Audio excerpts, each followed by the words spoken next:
안녕하세요. 저는 올해로 35살이 되는 여자입니다.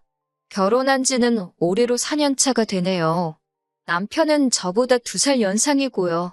제가 어딜 가서 제 자신이 1등 신부감이라고 말하고 다닐 정도는 아닙니다. 그저 대한민국에 거주하는 다른 사람들과 여타 크게 다를 것 없는 평범한 30대의 여자이지요. 하지만 그렇다고 해서 제가 알아서 엎드려 기어다녀야 할 정도로 결혼을 엄청 잘한 것도 아닙니다. 저희 신랑의 이름만 들으면 다 알만한 대기업에 다니고 연봉도 보너스가 잘 나오면 1억 정도로 버는 해도 있지만 제가 결혼 이야기가 오고 갈 때쯤에 망설였던 이유가 몇 가지 있습니다.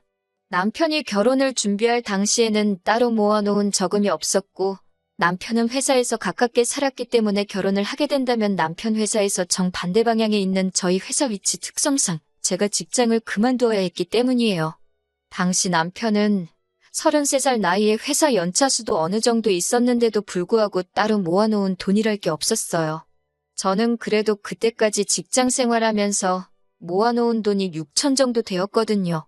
저는 당시 연봉이 2천 중반 정도로 얼마 되지 않는 연봉 알뜰살뜰하게 잘 모았다고 자부하지만 사실 31까지 시집 안 가고 돈 6천 모은 게 전부이고 그게 제가 알뜰하다는 증거는 되겠지만 자랑거리라고 하기엔 조금 무리가 있는 걸 너무나도 잘 알고 있었거든요. 회사도 솔직히 지금 다니는 회사가 익숙해서 그렇지 새 직장을 구한다면 비슷한 벌이로 남편 회사나 신혼집 근처에 구한다면 구할 수 있는 정도의 회사였습니다. 그래서 회사를 그만두는 건 겁이 나지 않았지만 남편이 그 나이 되도록 그 돈을 벌면서 모아놓은 돈이 하나도 없다는 게 이해가 가지를 않았어요. 그래서 남편에게 솔직하게 물었습니다. 어떻게 해서 모아놓은 돈이 하나도 없을 수가 있냐고요. 남편은 자기가 모아놓은 돈이 왜 없겠냐면서 자기 계좌 잔고를 보여주는데 솔직히 어이가 없었습니다. 남편 말처럼 남편이 저금이 아예 없는 건 아니었지만 모아놓은 게 돈이 700만 원이 전부였거든요. 그걸 누가 저금이라고 하냐고 그건 비상금으로 보는 게 맞지 않냐고 했더니 아무 말도 없이 가만히 있다가 결국 여지껏 돈 한 푼 모으지 못한 이유를 말해주더라고요. 원래는 집이 넉넉한 형편이었고 남편도 그동안 회사 생활하면서 모아둔 돈이 좀 있었다고 합니다. 시부모님은 서울 근교 신도시의 시세 괜찮은 아파트 한 채 가지고 계시고요. 그런데 몇 년 전에 아버님께서 빚보증을 서게 되면서 담보로 잡혀있던 아파트가 넘어갈 상황이 되고 만 거예요. 급한 대로 그걸 여지껏 남편이 모은 돈으로 불을 껐다고 합니다. 그렇다고 빚이 완전히 없어진 상황이 아닌 가운데 남편이 회사 생활하면서 번 돈을 가지고 그 돈을 계속 갚아나갔다고 하네요.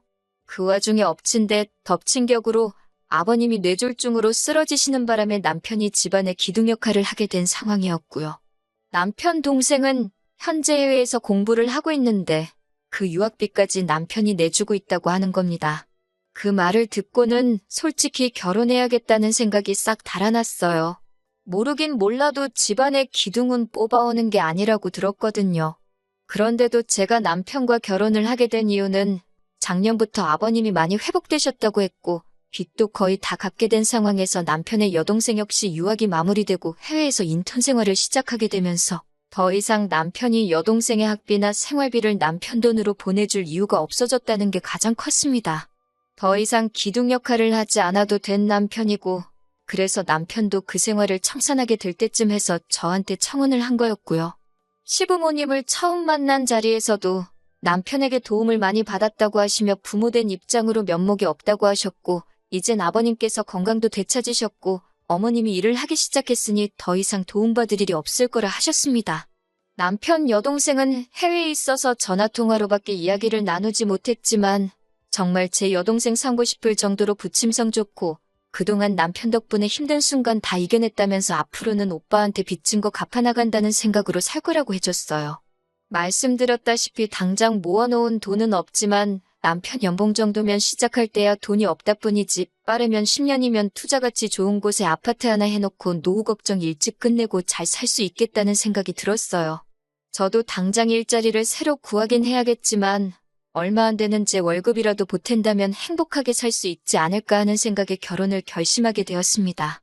집안의 기둥 역할 끝났다는 말에 가족들이 남편을 걱정해주는 모습에 저는 당연히 앞으로는 꽃길만 걷게 될 줄 알았는데 제가 너무 순진했던 건지 아니면 멍청했던 건지 결국 일이 이렇게 되고 말았네요. 신혼집을 구하는 데 있어서는 솔직히 제가 모은 돈만으로 남편 회사 근처로 전셋집을 구한다는 건 택도 없는 이야기였습니다. 집값이 워낙에 높은 곳이다 보니 아무리 전세라고 할지라도 전세보증금이 웬만한 동네 집 한 채 값만큼 나오더라고요. 그러던 와중에 시부모님께서 제안을 해오셨어요. 어차피 집이 넘어가는 거 막아놓은 돈이 아들 돈이 아니겠냐고. 지금이야 당신들 명의로 되어 있지만 자기들 갈 때 되면 신우 손에 돌아가는 거 하나 없이 오롯이 남편이 물려받게 해주신답니다. 신우도 오빠한테 은혜 갚으며 산다고 했으니 당연히 반대를 하지 않을 거람 확신이 있었고 시부모님 말 맞다 나 은행에 넘어갈 뻔한 거 남편이 모은 돈 다 털어서 막은 건데 전부 상속받는 건 당연하다는 생각이었어요. 다만 어차피 물려주실 생각이라면 차라리 저희가 전세보증금 때문에 이렇게 허덕이고 있는 상황인데 차라리 이 집을 팔고 어머님 아버님 적당한 곳 구해서 들어가고 저와 남편도 적당한 곳 전세로 구하던지 자가로 구하던지 해서 비싼 아파트 손에 쥐고 있기보다 당장 더 좋은 선택을 하는 게 좋다고 생각했습니다. 하지만 시모의 생각은 달랐어요. 집이 30평대 아파트에 남는 방도 있고 화장실도 2개이니 그냥 이 집에서 같이 살면 어떻겠냐 하시는 겁니다. 말이 같이 살자는 거지. 솔직히 저는 제 방법이 옳다고 생각하는데 이건 그냥 시집살이 하라는 거나 마찬가지라 생각해서 거절했어요. 남편은 쩔쩔매면서 그냥 이 집에서 돈 모아 나갈 때까지는 불편하더라도 제가 참으라고 하는데 불편한 걸 제가 참으면서까지 있을 필요는 없다고 생각했어요. 그리고 남편한테는 불편한 건 당신이 참으라고 하고 남편이 지하철로 출퇴근을 하는 거리가 늘기는 했지만 모아놓은 돈으로 구할 수 있는 전셋집 찾아다가 거기에다가 신혼살림을 차렸습니다. 시어머니께서는 자기 제안을 거절한 제게 불만이 있으셨을 거예요. 당장 시부모님이 저를 안 좋게 생각하신다 하더라도 저는 언젠가 저희 이런 생각에 남편도 시부모님도 고맙다고 할 날이 올 거라 믿어 의심치 않았습니다. 그런데 저희 예상과는 반대로 이때부터 시어머니는 이런 저의 거절의 고마움보다는 어떻게든 고집센 며느리를 꺾어놓고 부려먹어야겠다는 생각을 하셨나 봐요. 결혼 후 몇 개월 지나지 않아서입니다. 지역을 옮겨가면서 제가 다니던 회사를 그만두게 되더라도 인수인계 등 마무리를 잘 짓고 나오기 위해 왕복으로 3시간이 넘게 걸리는 거리였지만 저는 계속해서 다니던 회사를 나가고 있었어요. 그 와중에도 신혼집 근처에서 새로 일자리를 구하겠다고 백방으로 알아보고 있는 상황이었고요. 지하철을 타고 한참을 퇴근을 하고 있는데 시어머니한테서 전화가 왔습니다. 시댁에 들르라고 하시네요. 무슨 일로 부르시냐 물었는데 오면 안다고 하시면서 대답을 안 해주셨어요. 시댁 가는 게 어려운 건 아니지만 저는 이미 퇴근길이기도 하고 지하철로 이동해야 하기 때문에 안 그래도 2시간 가까이 걸리는 퇴근길에 시댁에 들려야 한다니 썩 달갑지 않았습니다. 지하철로선이 겹치는 곳이 없어서 한 번 더 빙 돌아가는 구조였기 때문이에요. 시댁까지 들린다면 퇴근길에 지하철을 3번, 4번을 갈아타야 하는 게 번거로운 것도 있지만 다음날 출근하는데도 지장을 주겠다 싶었거든요. 그래서 급한 일 아니면 남편이 퇴근하면 저보다 일찍 집에 올 테니 남편을 부르라고 했어요. 그런데 팔은 안으로 굽는다고 우리 아들 힘들게 일하고 왔는데 어떻게 오라가라 하냐고 저보고 오라고 하시는 겁니다. 저도 똑같이 일하고 오는 길이고 남편 출퇴근 편하게 하라고 제가 이렇게 고생하고 있는 상황인데 당신 아들이 하는 건 고생이고 제 고생은 고생도 아닌가 싶어서 서운했어요. 저도 일을 하고 오는 길이라고 저도 엄청 피곤하다고 말씀드렸어요. 결혼 전에는 한 번도 꺼낸 적 없던 말인데 결국 벌이를 가지고 뭐라 하시더군요. 내 아들이 얼마를 버는데 피곤하다는 말이 나오냐고 하면서 제가 버는 돈은 돈도 아니라는 듯이 말이죠. 그 말을 들으니 더욱 더 퇴근길에 돌아가면서까지 시댁에 들러야 할 이유를 못 느꼈어요. 그래서 퇴근하고 나서 들르겠다고 대답만 하고 전화를 그냥 끊어버렸습니다. 그리고 그냥 집으로 돌아갔어요. 퇴근은 저보다 늦을 때가 많지만 오며 가며 거리가 저보다 짧아서 그런지 남편은 벌써 집에 와서 집안일을 하고 있더라고요. 그나마 남편이 저한테 잘했기 때문에 시부모님이 저한테 그렇게 행동하셨던 화가 많이 누그러졌어요. 그래도 시댁에 가겠다고 대답을 드렸으니 안 갈 수가 없는 상황이었지요. 애초에 전화 끊으면서 집으로 바로 가서 남편까지 같이 데리고 시댁에 갈 생각이었기 때문에 망설일 게 없었습니다. 시댁에 가자니 남편도 많이 지치고 피곤한 듯 거길 자기가 왜 따라가냐는 느낌의 표정을 지었지만 역시 제가 퇴근길에 고생하고 온 걸 알고 있으니 길게 뭐라 말은 못하고 순순히 따라 나오더라고요. 시댁에 도착했더니 어머님은 대번에 제 뒤에 서 있는 남편 얼굴 보고 표정이 일그러지더군요. 무슨 말을 하려고 부르셨나 싶었는데 어쨌든 그 귀한 아들이 따라왔으니 식사부터 챙겨줘야겠다고 생각했는지 부엌에서 이것저것 음식을 시작하셨어요. 남편 앞으로 고기 반찬들이 다 가 있었지만 그게 그렇게 열이 받을 정도는 아니었어요. 제가 팔만 뻗으면 다 닿는 위치였으니까요. 그런데 진짜 열받는 건 식사가 끝나고 시어머니가 저를 찾은 원래 이유를 늘어놓기 시작했을 때부터입니다. 아버님이 많이 나아지기는 하셨다지만 뇌졸중 후유증 때문에 많이 고생을 하고 계셨거든요. 몸 반쪽이 굳어버리셔서 하루 종일 거의 누워만 계시고 어머님께서 정해진 시간마다 한 번씩 관절이 굳지 않게 스트레칭을 해주시고 계셨다 합니다. 그런데 그게 이제 힘에 부치신다며 그걸 이제 제가 하라고 하는 말씀이셨어요. 스트레칭은 보통 저녁 10시쯤에 하고 있으니 제가 시간 맞춰서 집으로 퇴근하지 말고 시댁으로 오라고 하시는 거죠. 솔직히 어이가 없는 걸 떠나서 어머님이 제정신으로 저한테 저러시는가 싶었어요. 그걸 제가 왜 하느냐고 따져 물었죠. 막말로 시부모님이 남편 부모님이라 시부모님이지 당시에는 평생 남으로 지내온 사람이나 마찬가지잖아요. 그런데 저한테 딸한테 부탁해도 하기 힘든 부탁을 하시니 조금 어이가 없었습니다. 스트레칭만 해드리면 되는 거면 간병인을 쓰면 되는 일 아니냐고 했더니 저보고 그 돈을 내줄 거냐입니다. 그 돈은 당연히 못 내드린다 하니 그러면 어머님이 지금 버는 돈 가지고 간병인 월급 주고 나면 뭐가 남냐고 하면서 저희 보고 당신 생활비를 줄 것이냐 따지시더군요. 제 월급도 얼마 되지도 않으니 남편이 벌어다 주는 돈이 네 월급이다 생각하고 저보고 시아버지 병수발을 들라고 하시는 겁니다. 하루 종일 시댁 와서 막일하라는 것도 아니고 저녁에 와서 스트레칭 하는 것만 도와주면 되는데 그게 뭐가 어렵냐고 하시는 거예요. 간병인 월급도 시부모님 생활비도 드릴 생각 없고 제가 와서 아버님 병수발 들 생각도 없다고 했습니다. 옆에 있는 남편 표정을 보니 난감해하는 표정인데 그게 제 걱정에 짓는 표정인지 아니면 부모님 걱정에 짓는 표정인지는 알 방법이 없었습니다. 다만 그 상황에서 중간 역할 하지 않고 가만히 어떻게 돌아가나 구경만 하고 있더라고요. 그랬더니 시어머니가 결국 한마디 꺼내시네요. 너 이 아파트 갖기 싫으냐고 하시는 거예요. 무슨 말을 하시는 거냐 했더니 자꾸 이런 식으로 나오면 이 아파트를 당신 아들한테 물려주는 게 아니라 자기가 이 집을 팔아서 노후자금을 하든 나라에 주고 연금을 받아먹든 하겠다는 겁니다. 유산을 핑계로 거의 반 협박이나 다름이 없었죠. 그런데 생각해보니 제가 손해볼 것도 없겠더라고요.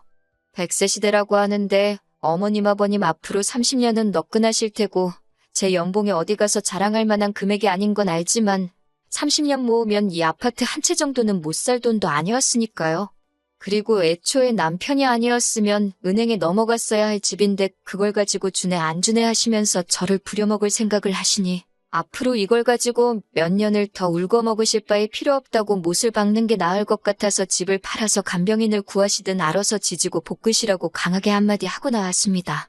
집에 오는 길에 남편은 제 눈치를 보면서도 말을 아끼고 있었는데 대충 이야기를 나눠보니 그 집을 상속 못 받게 돼도 상관이 없냐고 하면서 자기 평생 번 돈이 들어간 집이다 마찬가지라며 아쉽지 않냐고 하는 거예요. 그래서 남편한테도 한마디 했습니다. 그 아파트 때문에 당신 마누라 평생 시댁에 종살이 시킬 생각이냐고. 그렇게 그 아파트를 상속받아야겠으면 당신이 퇴근해서 시댁으로 가서 아버님 수발 들고 저녁에 집에 돌아오라고 했어요. 그 집에 있어서 보증 잘못 선 것도 당신 돈 들여서 갚은 것도 다 날 위해 한 거 하나도 없지 않냐고. 내가 좋을 거 하나도 없는데 당신하고 당신 부모님 좋으라고 내가 희생할 생각 없다 못을 박았더니 남편도 더 길게 말을 하지 못하더군요. 아무튼 자연스럽게 그날을 기점으로 시댁하고는 척을 지는 정도까지는 아니지만 거의 교류가 없이 지내게 되었습니다. 대신 저도 다른 소리 나오게 하는 게 싫으니 저도 제 할도리만큼은 다 했어요. 명절 때나 어버이날이나 시부모님 생신 때같이 당연히 자식으로서 며느리로서 챙겨야 할 날들은 아쉽지 않게 챙겨드렸습니다. 저도 새 직장 구해서 출퇴근 시간도 많이 줄어들었고 여전히 월급은 얼마 되지 않았지만 제 돈으로 악착같이 생활하고 남편 돈 알뜰하게 모아가면서 그렇게 4년이 지나니까 어느 정도 목돈이 모여서 새 집을 알아봐도 되겠다 싶을 정도로 돈이 많이 모인 상황이었어요. 전세 보증금 빼고 대출 좀 더 받으면 위치 좋은 신축 아파트도 노려볼 만한 상황이 되었지요. 그런데 그렇게 거리를 두고 지내던 시부모님한테서 연락이 오게 되었습니다. 2년 전에 신우가 인턴 생활도 마치고 한국으로 돌아와 있었거든요. 그런데 저희와 시부모님 사이가 틀어진 걸 알게 되고는 오빠한테 은혜 갚으며 살겠다는 말은 속 들어가고 연락도 없이 지내고 있어서 엄청 얄미웠어요. 그런데 그 신우가 시집을 가게 되었다는 겁니다. 남편 될 사람은 어떻게 신우가 물었는지는 모르겠지만 집안 괜찮고 현재 다니고 있는 직장도 괜찮은 사람이더라고요. 유학할 때 알고 지내다가 한국에 돌아와 다시 만나게 되고 결혼 이야기까지 오고 가게 된 모양입니다. 신우 결혼한다는 말은 알고 있기는 했는데 시부모님이 갑자기 그때쯤 해서 보자고 하시니 솔직히 좋은 생각이 들지는 않았습니다. 아니나 다를까 시부모님이 저희를 보자고 한 이유는 예상한 대로 돈 이야기였습니다. 아무래도 시댁이 남편 될 사람 집안에서 해오는 것만큼 맞춰서 해올 여력이 안 되니 저희가 경제적으로 신우를 좀 도와줬으면 하셨나 봐요. 신우가 결혼할 때 그냥 넘어가려던 생각도 아니었고 남편이 자기 여동생에 대해서 각별히 생각하기도 하니 저희도 누가 시키지 않아도 돈 500 정도는 해주자고 이미 이야기가 되어 있었는데 시어머니가 요구하시는 건 돈 500으로는 택도 없는 걸 말씀하셨어요. 아예 집을 한 채 해주자고 하시네요. 신우 남편 될 사람 집안이 워낙에 돈이 있다 보니 결혼할 때 시부모님이 집 정도는 해줘야지 자기들 노후를 보장받을 수 있지 않겠냐고요. 보아하니 저희가 시부모님 노후를 가지고 뭘 해줄 거라 생각되지는 않으셨는지 저희 보고 신우가 결혼하고 살 집을 해주라는 겁니다. 저희한테 그게 무슨 이득이 있냐고 하니 당신들 노후는 신우네가 해줄 것이니 저희 보고도 남는 장사라고 하시는 거예요. 그게 어떻게 남는 장사냐고 했더니 또 시부모님 만능 해결책이나 마찬가지인 집 이야기를 하시는 겁니다. 너희는 또 이만큼 돈을 모을 수 있지 않느냐고 하시면서 우리 살 날이 남으면 얼마나 남았냐고 당신들 노후에는 생활비는 신우한테 타서 살다가 지금 살고 계신 집을 남편에게 상속해주면 되지 않겠냐고 하시는 겁니다. 애초에 결혼 전부터 그 집은 남편에게 물려주시기로 말했던 것이었는데 이제 와서 또 그걸 조건 삼아 저희 돈을 뜯어가려 하시니 어이가 없었어요. 그리고 당장 어머님하고 사이 틀어졌다고 해서 한국 돌아오고도 저희한테 연락 한 번 없던 신우였는데 자기도 권리가 있는 부모님 유산을 순순히 포기를 하겠어요? 아마 진흙탕 싸움이 나도 충분히 날 것 같은 상황이었지요. 그래서 저는 아무리 생각해도 저희한테 좋은 게 하나도 없지 않느냐고 거절을 했어요. 평소 때는 이런 상황에서 말 한마디 안 하는 남편인데 남편이 한마디를 거들더라고요. 거기서 남편이 제 편을 들어주며 같이 싸웠다면 이혼까지는 생각 안 했을 겁니다. 그런데 남편은 시어머니 말이 틀린 게 없다면서 저보고 다시 생각해보면 안 되겠냐는 거예요. 당장만 봤을 때도 엄청 손해보는 장사이지만 저희가 시부모님 집을 상속받았을 때 신우가 가만히 있을 거라는 보장이 있냐고 따지니 남편이 그러면 지금부터라도 우리가 시부모님을 모시고 살면 되는 일 아니겠냐고 하는 겁니다. 생활비는 신우가 주고 시부모님 모시고 사는 걸 우리가 하고 있으면 되는 거라고. 그렇게 되면 신우가 살 집을 우리가 해주는 거나 마찬가지고 신우도 생각이 있으면 그 돈을 탐내지 않을 거라고 하는 거예요. 4년 생고생해가며 집 살 돈 만들어놨더니 그 돈으로 신우 집 사주고 10월들 시어머니와 거동불편하신 시아버지를 모시고 살자고 하니 어이가 없었습니다. 기둥도 이런 기둥이 또 없고 효자도 이런 효자가 또 없었네요. 집안의 기둥 노릇 다 끝났다는 말 믿고 결혼했더니 알고 보니 당장 본인이 기둥 노릇을 그만둘 생각이 없는데 그럴싸한 상황만 만들어 놓고 나를 속였다는 생각이 들었어요. 그래서 이혼했습니다. 이 경우 조금만 더 고생하고 아이를 갖자고 계획하고 죽자고 열심히 일하며 돈을 모았던 게 오히려 저한테는 전화위복이 되었네요. 그나마 다행인 건 제 월급이 남편에 비해 많이 적은 편이기는 했지만 전세 보증금이 전부 다 제 명의로 되어 있었다는 점과 공동의 재산 증식에 제가 기여한 바를 인정받아 여태껏 모은 돈의 절반은 아니지만 꽤 많은 부분을 분할받을 수 있었어요. 거기에 부모 봉양을 강요했던 게 귀책 사유로 인정받을 수 있어서 모자란 부분은 위자료 청구를 해서 뜯어올 수 있었네요.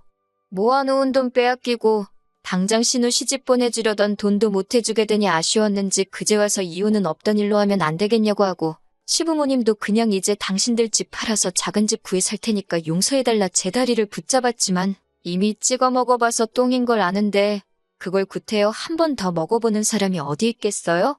미안하지만 일 없다고 말하고 4년 결혼 생활의 종지부를 찍어줬습니다. 다른 건 몰라도 이제 그 집구석과 얽힐 일이 없으니 속 하나만큼은 후련하네요. 요즘 이혼한 거 흠으로 치는 사람이 어딨냐고 하는데 그거야 남의 일이지 이혼한 제 입장에서는 사실 무거운 꼬리표이기는 합니다. 어디 가서 자랑할 만큼 떳떳한 일도 아니고요. 하지만 이제 와서 제가 어떻게 할 수 없는 일이기도 하니 지나간 일을 후회할 바에 앞으로 제가 더 잘되기 위한 방법을 찾는 게 저에게도 더 좋은 일이고 욕심부리다가 저 같은 좋은 아내, 좋은 며느리 놓치게 된 그 집구석에 해줄 수 있는 최고의 복수가 아닐까 싶습니다.